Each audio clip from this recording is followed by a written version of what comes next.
saya Nirwinarko. Di sini akan mempresentasikan tentang pengendalian hama terpadu.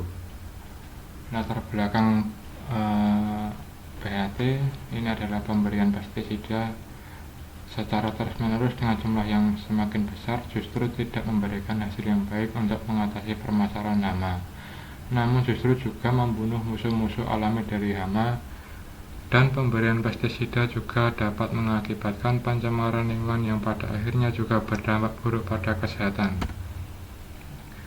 Pengertian PHT sendiri adalah suatu konsep atau cara berpikir dalam upaya pengendalian populasi atau tingkat serangan hama dengan menerapkan berbagai teknik pengendalian yang dipadukan dalam satu kesatuan untuk mencegah kerusakan tanaman dan timbulnya kerugian secara ekonomis serta mencegah kerusakan lingkungan dan ekosistem.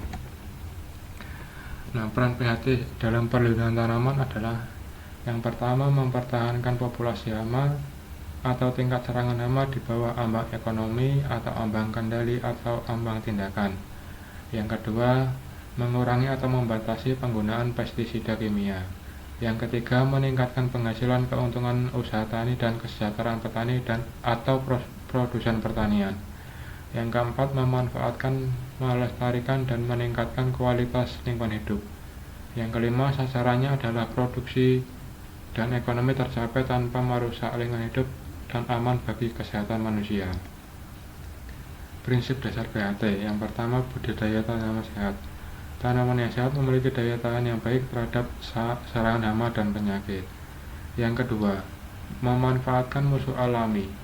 Musuh alami atau agen hayati terbukti mampu menekan populasi hama dan menurunkan risiko kerusakan tanaman akibat serangan hama dan penyakit. Yang ketiga, pengamatan dan pemantauan rutin.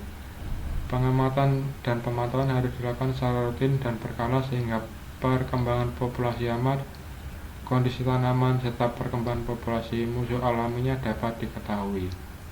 Yang keempat, petani sebagai ahli PHT. Sistem pengendalian hama terpadu sebaiknya dikembangkan oleh petani sendiri, karena penerapan PHT harus sesuai dengan keadaan ekosistem setempat karena setiap wilayah atau daerah memiliki ekosistem yang berbeda-beda.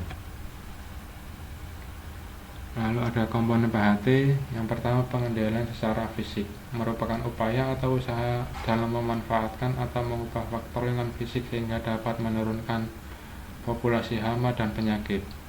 Yang kedua, pengendalian secara mekanik, yaitu pengendalian yang dilakukan secara manual oleh manusia.